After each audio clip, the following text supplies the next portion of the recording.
what I have since learned is if you don't call 911, you may be taking them to the wrong hospital. And had you called 911, the paramedics, they're at your house, they're assessing what's going on, they're in contact with the correct hospital, and the hospital is assembling a stroke team to get to work on your loved one as soon as they get there. So there's no time lost. And time is of the essence when it comes to having a stroke. Welcome to Aging in Style, the podcast dedicated to celebrating aging and what it takes to do it well. I'm Lori Williams. I'm a certified senior advisor and senior housing expert. In each episode, you'll learn stories of older adults who are thriving in their 70s, 80s, 90s, and in some cases in their hundreds. Whether you're an older adult or the child of an older adult, this podcast is filled with insightful resources, organizations that are doing incredible work, and stories that will inspire you to volunteer, learn, and who knows, maybe even skydive in your golden years. Hi, welcome to Aging in Style. I am so glad that you tuned in today. What I'm sharing with y'all is a presentation that I have been doing around my community, and it's getting some really excellent feedback, which I'm excited about because it is obviously a topic that is very near and dear to me. It's about strokes. And if you listen to the podcast regularly, you know that my husband is a stroke survivor. He had 4 strokes beginning Christmas Day 2022, and we've been on quite a journey. And along the way of this journey, I wrote a book that was published in July. It's called Surrounded by Love, One Family's Journey Through Stroke Recovery. And the book is available on Amazon in hardback and paperback and soon to be Audible. So that is coming soon. But so thankful the book has been received quite well. People are sending me messages and they are giving reviews, and it's doing what I wanted it to do, which is to help others not make the mistakes that I made, which I did make a few mistakes along the way, just not knowing any better. And then also just as sort of a guide through any kind of a catastrophic illness for a family member, how to be an advocate and becoming a caregiver, what that looks like and how it turns a family upside down, but how we can come out of it on the other side whole and, not completely stressed out and losing our minds. So what I'm going to share with you, as I said, today is going to be this presentation that I have been doing throughout my community. And I've called it Stroke Smart. And I named it that because I just feel like we all need to be smart about strokes and know this information that I now know. I wish that I had known this before. So it's Stroke Smart, Prevention, Symptoms, and Recovery. Okay. So we start with the strokes, my family stroke story. And I'm just going to kind of give a quick little soundbite about it. If you want to know more, we've covered it on many other podcasts where I've gone into detail and actually recorded the past 2 years kind of in real time of as things were happening and things were constantly changing. But what happened was Christmas Day 2022, 7:00 p.m., we were getting ready to have our dinner, which was late because we had some potatoes that just didn't want to cook. And everything kind of is perfect timing. So it happened that my husband, myself, and our 2 kids, Chris and Abby, were all standing around our kitchen island. And I asked my husband to say the blessing. And he couldn't speak. And that was my first clue that I knew something was wrong.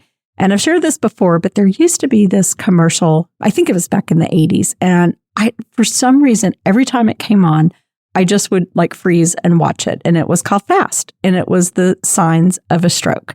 And so that is why, I immediately knew just based on his speech that something was wrong. Everything was fine. Other than that, he could still walk. And all I could think was from the FAST commercial is get him to the doctor, to the hospital fast.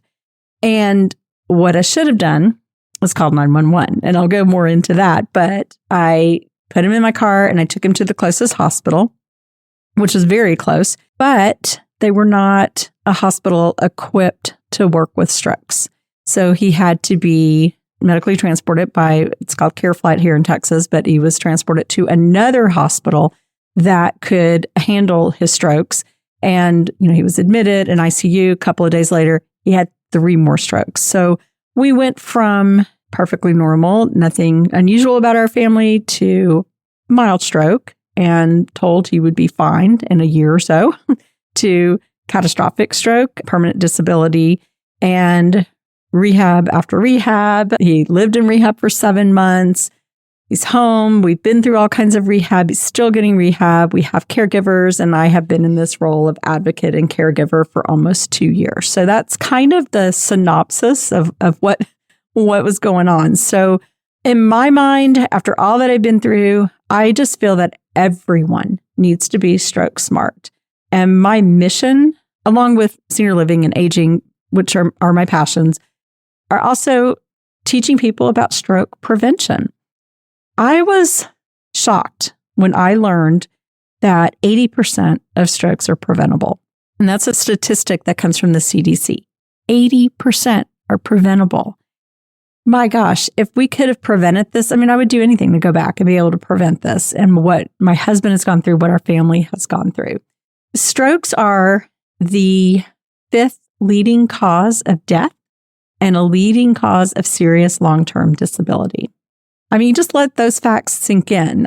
I feel like myself and other people I've talked to, when we thought about a stroke, we thought about, someone who maybe had a stroke, but then they were fine, or they needed a cane or something. We didn't think about paralysis, not being able to speak, all the other things that can happen with a severe stroke. So I just want to get across how serious a stroke can be. So I think it's important to know the signs of stroke. And as I mentioned earlier, the commercial from the 80s, FAST, that always stayed in my mind. They've updated it. So now it's B FAST. And this is what it stands for. B is balance loss. These are things you're looking for if you suspect someone is having a stroke. E is eyesight change. F is face drooping. A is arm weakness. S is speech difficulty, and T is time to call 911. It's not put them in your car and drive to the emergency room. So please learn from my mistake, call 911. What I have since learned is if you don't call 911, you may be taking them to the wrong hospital. And had you called 911, they're in contact. The paramedics, they're at your house, they're assessing what's going on, they're in contact with the correct hospital. And the hospital is assembling a stroke team to get to work on your loved one as soon as they get there. So there's no time lost. And time is of the essence when it comes to having a stroke. So what is a stroke? A stroke or a CVA or a cerebrovascular accident, it causes permanent damage to the brain by interrupting blood supply. And I want to just emphasize permanent, because I don't think I actually had realized that until I was faced with looking at a scan of my husband's brain, as the neurologist showed me 4 little white spots on his brain where he said, those areas are basically gone now. Those are destroyed. That is brain damage. And so when you kind of have that in your face, it's sort of like a shocking moment to realize that. So there are 2 types of strokes. There's ischemic, which is the most common. About 87% are this type, and this happens when a blood clot or a piece of plaque blocks a blood vessel supplying blood to your brain. You may have heard of the clotbuster drug, tenecteplase. If you get to the hospital quick enough, they can give you this injection, which my husband did get after his first stroke, and it breaks up the clot, and he was doing great after that stroke. Unfortunately, we would have had a good outcome if that had been all that had happened. But unfortunately, in our case, or my husband's case, 2 days later, he had plaque that broke off and caused 3 more strokes, or a stroke shower, as they call it. The other type of a stroke is hemorrhagic, and that's bleeding in the brain, and causes could include high blood pressure, aneurysm, or some sort of vascular malformation. It's important to know the 2 different types of strokes, but of course, ischemic is going to be the most common stroke that occurs. So damage caused by strokes. It's funny working in healthcare as I have, and working with so many older people who've had strokes, that I really didn't think about strokes that much. And maybe that's pretty normal, that most people don't sit around just thinking about a stroke and what kind of damage occurs after a stroke. But of course, now that is on my mind 24/7. So the type of damages that can be caused by a stroke are physical. The person could have weakness, paralysis on one side. They could have problems with their balance, coordination, grip. Speech is another one, aphasia, which affects how you communicate. A person with aphasia may have trouble understanding, speaking, writing, reading. Apraxia is another speech communication disorder. It's an inability to translate conscious speech plans into motor plans, which results in limited and difficult speech. I will tell you, my husband has both the physical, which is his right-sided paralysis. His right arm does not move, his right leg. We've just through intense therapy, he is able to walk some, but he unfortunately has both the aphasia and the apraxia of speech, which are very, very difficult because he unfortunately knows what he wants to say, but he can't say it. Strokes can also cause vision damage, blurred or double vision, loss of field of vision.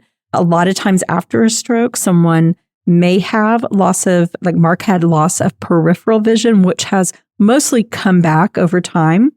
Memory loss, there's an increased risk of that with vascular dementia. Also, something, fun fact, nobody told me until it actually happened was you are at a higher risk for seizures. And Mark now has a seizure disorder due to strokes. And let me tell you, seeing someone have a stroke is awful, but seeing someone have a major seizure is the worst thing I've ever seen. So here's the good news. I mean, there is recovery after stroke, and that's because our brain has something called neuroplasticity. And I love saying that word, and I did not know that word prior to having to go through all this, but neuroplasticity is the brain's ability to reroute around the damaged areas. And how do you create these detours or rerouting around? Like I said, when I looked at my husband's scan and saw these 4 white dots on the scan of his brain, those are areas that no longer connect. We have to find ways to go around so that we can get back some speech, we can get back movement, all of the things. And how you do that is through lots and lots and lots of repetition, through physical therapy, speech therapy, occupational therapy, I would say even music therapy. They have done so many therapies on Mark, and I am so very thankful that he has received as much therapy as he has. And I realize that we're quite fortunate, which I've shared this before in other podcasts, that in Texas, there is some sort of a brain injury mandate. So he has had to continue getting therapy. It's been paid for by insurance.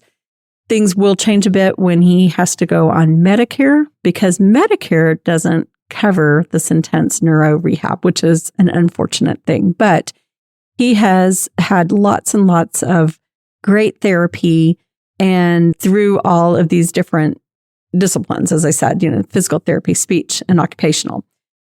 You will be told, and I remember while he was in the hospital, I was, of course, Googling everything, as most people would, Googling strokes, Googling recovery, and okay, people have had 4 strokes and completely recovered, so maybe he will, just trying to cling to the positive. And everyone will tell you, you will see the majority of improvement in the first 6 months.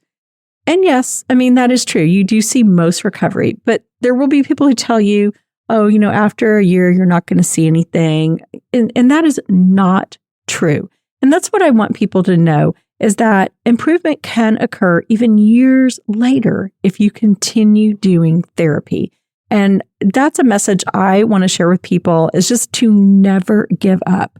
And we celebrate in our family every win that Mark has, no matter how small it is. If he said coffee one day, oh my gosh, we are dancing around and cheering because the appropriate word came out for what he wanted. He was able to convey and communicate a wish to us. And here, we're almost 2 years into this. His occupational therapist has actually got him to move his thumb and his pointer finger together. So he's still making progress. And that's, I feel, a message that everyone needs to know, this, not to give up. And I also want to add this. I don't think that I would be, I know I am not this brave, and I am not as strong as he is, to watch him go through the therapy and how much he's had to put into it, the pain. It's very painful. Because your body, think about this, your body, you're like walking maybe, but you're in a totally unnatural position, which is pulling everything else out of whack. So you're having pain. It's awful to have to witness, but I'm so proud of him for being so strong and continuing almost 2 years later to do this rehab. So yay, Mark. So that's why I want to celebrate the wins. I say be positive. It's a difficult, challenging thing, but always embrace the positive and celebrate all the wins and believe that, there's always a possibility for some improvement. You just have to throw everything you have at it, do the work, do the therapy, and celebrate every win. Stroke prevention is the key. And like I said earlier, to learn that 80% of strokes are preventable, that kind of stays on repeat in my mind, that this could have been prevented. But, I can't kick myself or kick him because we didn't know. And hindsight's 2020, things that I wish we had done different. I'm sure things that Mark wishes he had done different, but this is where we are. This is our pathway. And so I feel like by doing this presentation, by sharing on the podcast, by sharing in the book, maybe we'll save someone else from having to go through what we have. So strokes can occur at any age. Okay, so you need to know that. I was doing this presentation recently and a young man raised his hand.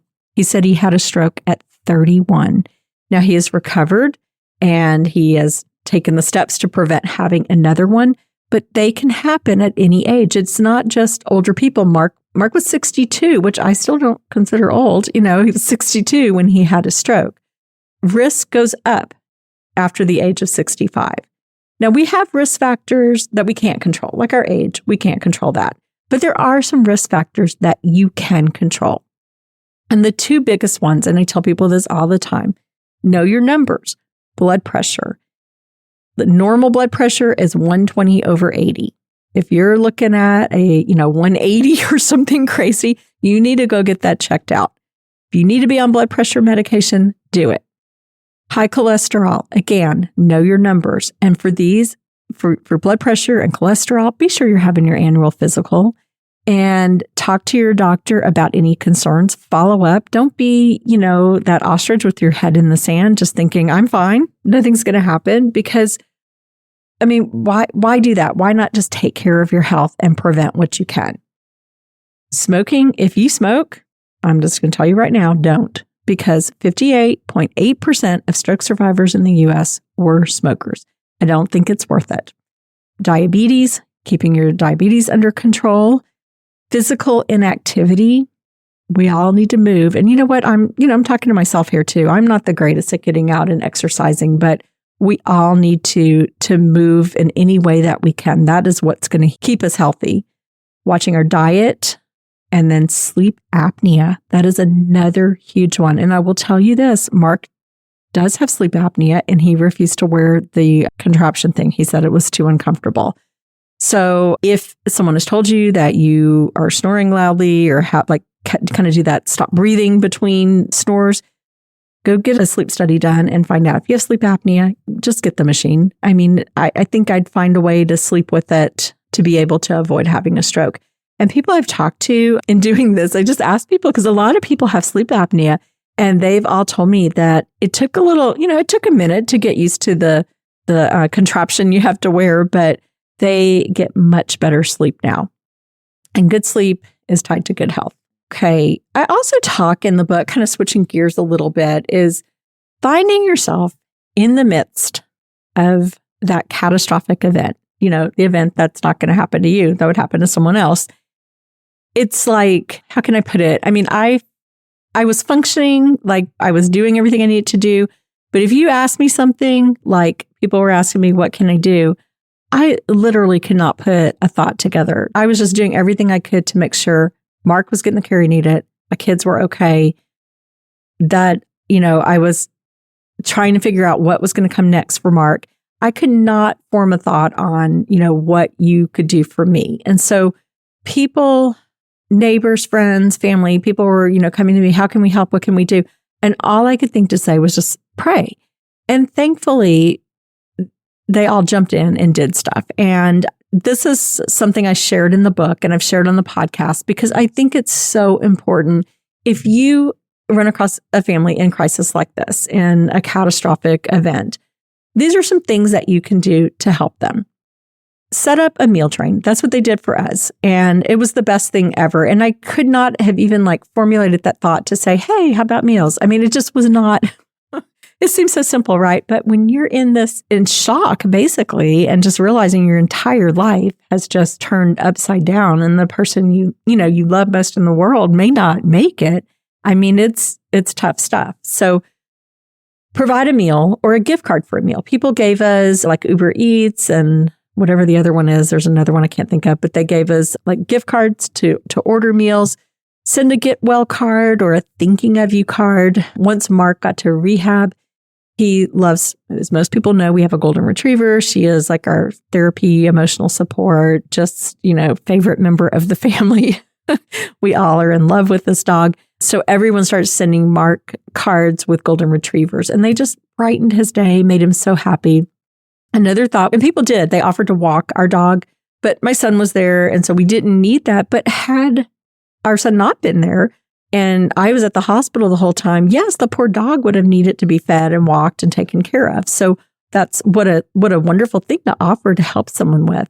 Set up a fundraiser or a GoFundMe, and talk to the person first if they're open to it, because it was one of those things that we got hit with huge, huge bills that were not covered by insurance. And so when my friends came to me and said, we'd like to do this, I had to think about it for a minute, but then I said, yeah, let's go ahead and do it, because, it was a lot. So see if it's something they would be open to. Gift a massage. I love massages, and it was such a beautiful thing that people gave me gift cards for massages, and I was able to take advantage of those. And just to have that stress relief was wonderful. Fix things around the house. And as I tell everyone, the first year after Mark's stroke, seriously, everything in my house broke. And I learned how through YouTube to fix 3 toilet issues. Just found myself using tools that I had never even, seen before. But anyhow, our neighbors came through and offered to help. And, that was huge. We had just recently something broke on our fence, and neighbors came right down and fixed it for us. And then, of course, to me, I don't know if you're a religious or spiritual person, whatever, you do you. But for me, prayer was huge. And that I feel got our family through quite a bit.